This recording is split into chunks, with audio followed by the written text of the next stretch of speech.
Hoy te recomiendo que prepares, el estómago. Que te prepares, porque hoy vamos a conocer de qué manera nos podemos alimentar saludablemente. Porque esa es la pregunta que te hago. ¿Y tú? ¿Cómo te alimentas? Hoy tenemos la fortuna de poder hablar con una dietista integrativa. Ella se llama Sara Moreno.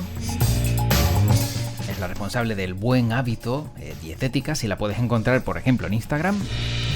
Y con ella pues vamos a desvelar si son reales algunos de esos mitos de beber mucha agua, realizar muchas comidas al día, o si realmente hay algún truco para alimentarnos mejor y tener mejor salud. Y todo esto en esta charla en World Media Podcast, que espero que te guste y sobre todo que te alimente.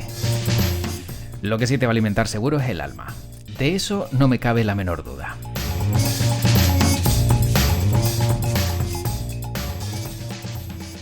Sara, ¿qué tal? ¿Cómo estás? Hola, José Luis, encantada de saludarte, muy bien. Igualmente, y de hablar de algo que creo que es muy importante, y yo no sé si desde tu punto de vista a lo mejor estoy equivocado o no, pero a lo mejor no nos preocupamos demasiado de lo que comemos, o si realmente a día de hoy existe cierta preocupación por nuestra alimentación. Tristemente, mi respuesta no es tan positiva porque, sobre todo por todo lo que veo en consulta y demás, me da la sensación de que tenemos la alimentación en un segundo plano y, bueno, tendemos a priorizar otro tipo de aspectos en nuestro día a día y realmente yo creo que la gente no es del todo consciente de cómo influye esa alimentación en nuestra salud y demás. Claro, yo ponía un ejemplo, digamos que tienes media hora entre una reunión y una siguiente reunión o un día bastante ajetreado. Y dices, bueno, me voy a comer este bocadillo de bacon grasiento, cuando a lo mejor, porque como tengo 15 minutos, es lo más rápido que me puedo comer. Cuando a lo mejor puedes tener una alternativa mucho más saludable y que no te haga tanto daño a lo mejor al organismo, ¿no? Exacto. Al final yo creo que es todo cuestión de prioridades, pero también falta mucha educación alimentaria, ¿vale? Porque no tenemos esa asignatura, bueno, en la educación y demás. Y es esa falta de información quizás, aunque es verdad que estamos sobreexpuestos a mucha información hoy día, pero eso hace también que no tengamos claro de qué manera pues podemos pues llevar una alimentación más saludable, ¿no? Y esa prioridad de, oye, dispongo de este tiempo, pues voy a adaptarme y voy a dedicar esos minutos en el día a planificar un poco esta alimentación para, bueno, al final, pues alimentarme, aunque sea mucho o poco el tiempo del que disponga, pero hacerlo de una forma un poco más consciente y saludable, ¿no? Lo más rápido es comerte un par de plátanos o unas mandarinas. ¿Te parece bien? No está mal, ¿vale? Al final, mucho mejor que comerte un paquete de galletas, por ejemplo, ¿no? Que es algo rápido también. Pero bueno, también vamos a tener en cuenta, ¿no? Un poco el global de toda esa alimentación, porque al final ahí estamos comiendo un grupo de alimentos que sería interesante tener en cuenta también aportar variedad a esas comidas, ¿no? Al final la fruta es un azúcar, ¿no? Que tiene su fibra, es súper saludable, pero todo en exceso tampoco Claro. es bueno, ¿no? Pero Sí, sí. sí, sería una buena opción, pues ese aporte de, bueno, frutas ahí a lo mejor a media mañana. Yo lo complementaría con a lo mejor unos frutos secos y demás, pero bueno. Claro, luego supongo que también muchas preguntas que te formulan pasan por, oye, pero es que he visto o he leído un artículo donde me dicen que comer huevos es malo por el colesterol, o de repente resulta que la carne roja no es buena, o que el pescado tiene un exceso de omega 3. Claro, también hay muchos impactos que llegan a quien lee o a quien le llega esa Ujú. información y luego no sabe cómo alimentarse. Desde luego, es lo que te comentaba antes, Mm. al final es que estamos en un contexto social actualmente en el que estamos sobreinformados, ¿no? Y eso nos lleva a confundirnos. Al final yo creo que uno debería centrarse en lo básico, lo que realmente sabemos a día de hoy que es necesario, ¿no? Para nutrirnos y para llevar una vida saludable y no guiarnos tanto por dietas de moda, por, bueno, al final comentarios sensacionalistas que muchas veces pues, el ayuno también que está muy de moda, ¿no? O no existe un alimento milagroso que vaya a curarte de todo, ¿no? Al final es un poco el conjunto de esas bases, ¿no? Que tenemos que tener claras y que tristemente no todos tenemos claros, pero bueno, Mm. por eso también está la figura del dietista, el nutricionista, ¿no? Para aportar un poco, ya no solo para hacer dietas, que es lo que uno asocia siempre al nutricionista, sino para hacer esa educación nutricional tan necesaria. Claro, porque entiendo que yo voy a tu consulta y de repente me siento y digo, oye, yo como esto o me gusta esto, o de repente me siento atraído a lo mejor por, digamos, alimentos más salados que dulces, y tú en base a conocer a esa persona intentas darle una dieta equilibrada, ¿no? No es decir, no, tú tienes que comer esto como todo el mundo y se acabó, ¿no? Tiene que ser personalizado. Yo siempre digo que no existe una única forma de alimentarse saludablemente, sino habrá que personalizar un poco, ¿no? Esa alimentación adaptada a cada persona, a su situación económica también, que es muy importante. A veces también nos podemos llegar a olvidar de eso. Y luego así, al final, pues la lechuga, ¿vale? Un alimento que todos asociamos como algo saludable. Puede haber una persona con una patología digestiva a lo mejor que le siente fatal. Entonces, no existe una única forma de alimentarse, ¿no? Sino al final va a depender de cada uno. Por eso también es importante personalizar esa pauta alimentaria, ¿no? Es curioso lo que acabas de decir, porque es verdad que hace años pues todo el mundo comía y a lo mejor pues había personas que se sentían pesadas después de comer, pero ahora hemos visto como nuevas generaciones pues tienen intolerancia a la lactosa, a diferentes alimentos, o incluso pues el gluten también, ¿no? Les afecta. Uh-huh. ¿Todo esto de repente sale o ha existido siempre y ahora lo conocemos más? Probablemente antes hubieran casos, pero yo creo que todo es debido a este tipo de alimentación basada en ultraprocesados que al final estamos demasiado expuestos, ¿no? Y tristemente hemos normalizado también. En nuestro día a día es complicado, sobre todo a lo mejor cuando yo pregunto en consulta, ¿no? Bueno, ¿qué comes en un día? Que no aparezca ahí, pues, ese tipo de alimentos. Entonces todo eso al final daña un poco, ¿no? Todo lo que es, pues, podría llegar a dañar, ¿vale? No todos, pero se podría haber perjudicado nuestro sistema digestivo. Esto hará que toleremos menos o peor ciertos alimentos que a priori son saludables, pero que, bueno, debido a ese daño ahí que hay, pues que no nos sienten tan bien. Ojalá se empiece a enseñar la nutrición a los chavales en la escuela, ¿no? Sería importante también, ¿verdad?, que ellos vieran la importancia de los alimentos y qué es lo que hay que comer, a lo mejor dejando de lado toda esa bollería industrial, etcétera, etcétera. Desde luego. Es verdad que cada vez hay un poco más de concienciación, ¿no? Por parte también de los profesores y los centros que, bueno, intentan introducir, pues, esos hábitos, ¿no? En los niños, como a lo mejor el no llevar ultraprocesados en los recreos, sino llevar a lo mejor una pieza de fruta y demás. Cada vez hay un poco más de concienciación, pero es verdad que es algo básico al final, ¿no? Como mismo aprendemos del cuerpo humano y demás, de cómo alimentarnos, es una tarea pendiente que bueno, espero que algún día se llegue a implantar. ¿Y es posible llevar una alimentación saludable y que sea económicamente viable? Porque claro, también la cesta de la compra ha subido tanto que dices, oye, es que a mí me encantaría comer más sano, pero precisamente luego vemos que muchos de los alimentos que son sanos o son ecológicos son los más caros. Desde luego. Es cierto que, vamos, la cesta de la compra, el coste ha aumentado muchísimo, ¿vale? Y esto también, pues es como un impedimento un poco para que podamos llevar una alimentación saludable. Pero yo les diría que, pues, teniendo claras esas bases, ¿vale? Al final, basando nuestra alimentación en materias primas, no tienen que ser ecológicas, podemos buscar siempre esas versiones, pues, en conserva, congelados, ¿vale? Que no tienen por qué ser insanos, ¿no?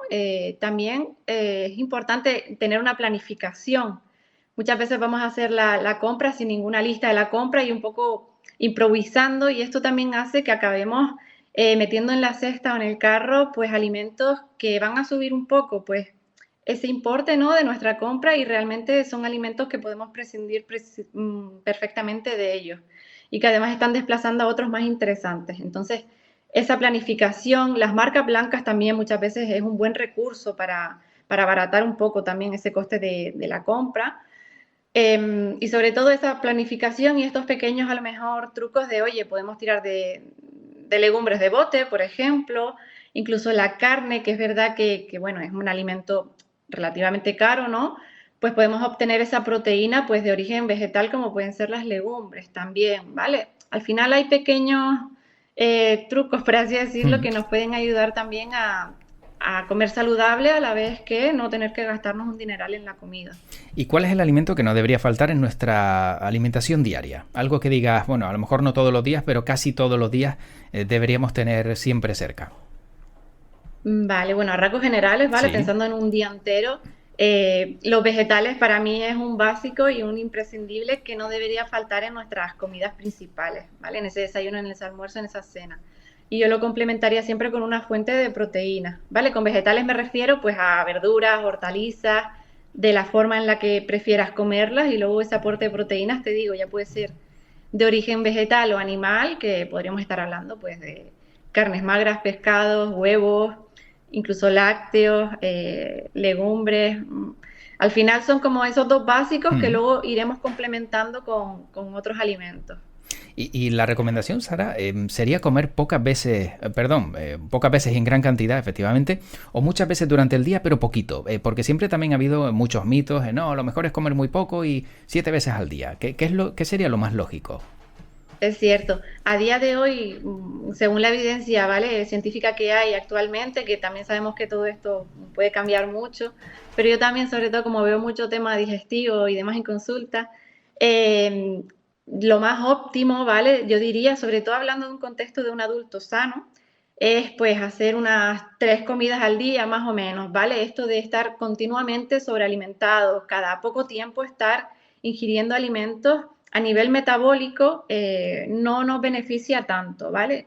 Estamos demasiado estimulando esa insulina continuamente y luego lo que hacemos es perder flexibilidad metabólica, es decir, que cuando el cuerpo realmente necesite recurrir a lo mejor a esas reservas, ya no va a estar entrenado a, oye, tengo ese periodo de descanso digestivo, ¿cómo? No, como estamos totalmente siempre expuestos a esa alimentación, pues esto empeora ciertos procesos, ¿no? Entonces mi recomendación sería espaciar esas ingestas a lo largo del día, ¿vale? Que podría quedarse en unas 3, 4 comidas al día.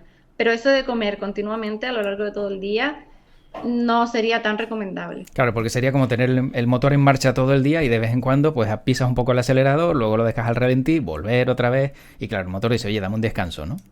Exactamente. Sobre el agua también existen siempre muchos mitos, hay que beber 2,5 litros al día, nada más levantarte, beberte un vaso de agua. ¿Qué hay de realidad en todo esto y cuál sería a lo mejor pues también el consumo diario de agua que nos podría venir bien? De acuerdo. Pues yo creo que, bueno, sobre todo deberíamos basarnos en nuestras sensaciones de sed, de hambre y saciedad. Que bueno, como te digo, vivimos en un bucle, ¿no? De una vida muy rápida, es complicado pararnos muchas veces a percibir esas sensaciones. La recomendación general muchas veces pues es de 1,5 litros, 7 vasos de agua al día, más o menos. Que todo ello al final, como la alimentación, no es personalizarlo un poco porque va a depender un poco también de la actividad física que hagamos, del resto de alimentos a lo mejor que tengan contenido en agua y demás, pero a grandes rasgos, pues esa sería un poco la recomendación. ¿Y qué pasa con esas personas que no beben agua, que además lo reconocen? Dices que a mí no me dan ganas de beber agua, no suelo tener sed, a lo mejor me bebo un vaso de agua al día. Eso al final entiendo que no tiene que ser bueno tampoco, ¿no? Desde luego, a ver, sabemos que el porcentaje de agua de nuestro cuerpo es muy elevado, ¿no? Entonces es necesaria para realizar todas las funciones vitales que necesitamos. Te digo, aquí en este caso, de esas personas que no tienen sed y demás, no nos podemos guiar por esa sensación porque al final no estamos muy conectados con ellas, entonces es pues crear hábitos, ¿no? Para que, bueno, poco a poco vayas hidratándote a lo largo de todo el día, que es súper necesario, ¿vale? La inflamación está muy relacionada, ¿vale? Con esa deshidratación, entonces es súper importante que nos eduquemos en este sentido. Quiero regresar a una de las cosas que decías antes, Sara, porque hablabas bueno, de todas esas cosas que se ponen de moda y una de ellas ha sido ese ayuno intermitente Ujú. que realmente, ¿quién está detrás de estas invenciones y si son tan perjudiciales? Porque todavía hay muchas personas que la siguen y la llevan a rajatabla. Eso es decir, bueno, como a las 8 de la noche y no como hasta las 2 de la tarde del día siguiente. O sea, prácticamente nada. Todo eso tampoco es bueno, ¿no? Para el organismo, entiendo, ni saludable. Desde luego, lo que pasa es que hay demasiadas corrientes por ahí, ¿no? Y al final tendemos muchas veces a inclinarnos hacia un bando o hacia otro, o el ayuno es lo mejor, Mm. o el ayuno es lo peor. Y aquí mi respuesta sería, pues, depende, ¿no? Al final yo el ayuno lo veo como un recurso más, que no lo es todo tampoco y que podría ayudar en determinadas ocasiones, ¿no? Ese ayuno mínimo, por ejemplo, de 12 horas nocturno, sí que yo lo veo como algo básico y recomendable a lo mejor de cenar, por ejemplo, a las 8 de la noche y que luego el desayuno, ¿vale? Que es ese Ah, romper ese ayuno nocturno, pues sea más o menos pues a las 8 de la mañana, ¿vale? Más o menos, ¿vale? Por tener una orientación. Pero ya cuando le llevamos a estados más prolongados, ¿no? De ayunos y demás, hay que tener cuidado porque tendemos a quizás, no es recomendado para todo el mundo, entonces no nos podemos guiar por eso que nos dicen, por ejemplo, por las redes sociales y demás, ¿no?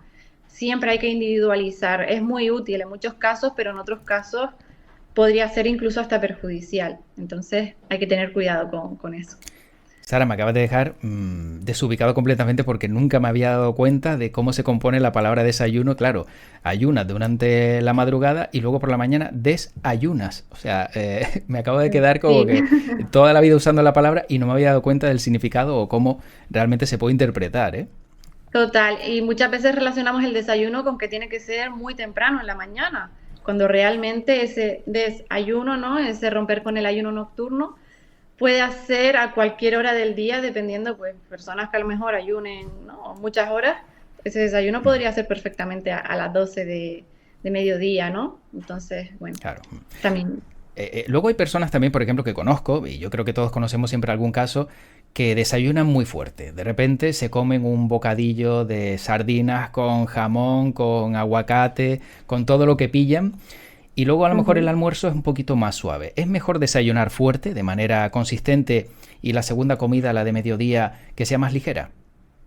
Realmente no hay una pauta, ¿no? Cerrada, establecida para ello. Al final es importante que nos habituamos un poco a comer con esas sensaciones de hambre y saciedad, ¿no? Pero sí es cierto que más allá de la cantidad de lo que comemos en ese desayuno, por ejemplo, vamos a centrarnos mucho en esa densidad nutricional, ¿vale? Que esos alimentos que aportemos sean ricos en nutrientes. Es verdad que nos interesa en esas primeras horas del día, que es cuando más activos normalmente estamos, ¿no? Pues que aportemos esa densidad de nutrientes porque esto va a determinar un poco cómo va a ser la alimentación el resto del día. También vamos a ver si entre ese desayuno y ese almuerzo van a haber picoteos, porque claro, Mm, a lo mejor tenemos un desayuno contundente y metemos mucho alimento superfluo ahí de en medio y normal que luego no lleguemos con hambre al almuerzo, ¿no? Pero quedarnos un poco con la idea quizás de que es importante que comamos en estas horas de luz del día y que tengamos en cuenta las actividades que vayamos a hacer a lo largo del día, ¿no? Porque no nos interesa nada hacer desayunos muy pobres nutricionalmente, muy escasos y llegar luego a la cena con muchísima hambre y ganas de devorar, claro. ¿vale? Al final tenemos también unos ritmos circadianos, que bueno, esto es otro tema que me Mm. quedaría mucho tiempo hablando sobre ello, que debemos respetar y adaptar la comida también a ellos. Y ahora que hemos llegado también al almuerzo, ¿la siesta antes del almuerzo o almorzar y siesta? Porque sabemos que en España y en Canarias en concreto la siesta es algo que vamos, que es casi una religión, ¿no? Es algo obligatorio. ¿Es recomendable también hacer la siesta antes de comer? Realmente no creo que sea algo recomendable. Al final no es algo obligatorio, ¿no? Es verdad que lo tenemos como costumbre. Es cierto que, bueno, dependiendo de la hora del día, a nivel hormonal y demás, se produce pues una bajada de temperatura, sobre todo a esas horas en las que solemos comer y eso propicia un poco más esas ganas y esa sensación de somnolencia, ¿no? Pero no es algo que, bueno, que debamos cumplir a rajatabla. Antes de las comidas, es verdad que yo no conozco muchos casos, ¿no? En los que se suele hacer, entonces me sorprende un poco Mm. también eso que me acabas de decir porque no lo había escuchado antes. Pero es cierto que a lo mejor si pudiéramos incluir algunas horas de sueño, porque por la noche no las podemos cumplir, no estaría del todo mal, pero realmente las horas del día son para estar activos, ¿no? Y las horas de la noche son para estar descansando Mm. de forma natural. Sí, bueno, los casos que yo te exponía, por ejemplo, son personas que a lo mejor a la hora de comer luego le gusta dormir la siesta, le sienta mal dormir después de haber comido, como que se levantan agitados, ¿no? O que a lo mejor no Sí, hacen una buena digestión. exacto. A nivel digestivo es importante que inmediatamente después de comer no nos acostemos, ¿vale? Es importante que nos mantengamos activos. Piensen que, bueno, esos nutrientes, esa energía que aportamos al organismo cuando comemos en esa comida principal, tienen que ir a algún sitio, ¿no? Entonces, si nos mantenemos muy sedentarios y no hacemos algo de ejercicio, esa energía no va a ir a los músculos, ¿no? Donde debería ir, sino que se nos va a almacenar en forma de grasa. Entonces, tanto sedentarismo a lo mejor quizás justo después de comer no sea tan conveniente, quizás movernos un poquito, dejar ese margen de tiempo antes de tomarnos esa siesta. Y es verdad que donde hay disciplina, ¿no? Y como puede ser Sí. algún deporte, pues entiendo que te enseñan a comer bien, ¿no? Que sería lo lógico. Exacto, en el ámbito deportivo siempre es verdad que, bueno, hay como un poco más de, entre comillas, preocupación por la alimentación y ahí ya podemos ir adquiriendo ciertas bases y nociones sobre alimentación que nos pueden ayudar luego para la vida, ¿no? Tampoco tanta restricción, al final es cuestión de adaptar, ¿no? Como te digo, todo en nutrición hay muchos dependes que, bueno, hay que tener en cuenta. Sí, sí. Bueno, además que también un buen desayuno con tiempo es de los mayores placeres de la vida, ¿no? Que a lo mejor Desde no tienes luego. que ir a trabajar un sábado y te levantas y desayunas con tranquilidad y paz y sosiego y eso se disfruta el doble, ¿verdad? Desde luego, el disfrute también es un componente que está ahí asociado a la comida y sin el disfrute tampoco hay salud, ¿no? Al final cuando nos restringimos mucho pensando demasiado en la comida y cuidando al detalle que comemos, dejando a un lado esa parte emocional, pues tampoco nos interesa tanto. Además también sobre comer y tener el móvil al lado, hay expertos que aseguran que no hace bien la digestión, ¿no? Tener esos impactos o estar viendo la tele y almorzando no ayuda tampoco a que, bueno, pues a que todo lo que estás comiendo al final pues tenga, digamos, pues, no sé, una buena digestión. ¿Es correcto esto? Es algo que yo promuevo mucho en consulta, realmente. Me parece algo crucial que hoy día estamos muy acostumbrados a comer distraídos. Entonces, el dedicarnos, ¿vale? Repito de nuevo, tiempo a la alimentación, dedicar el tiempo suficiente a preparar la comida.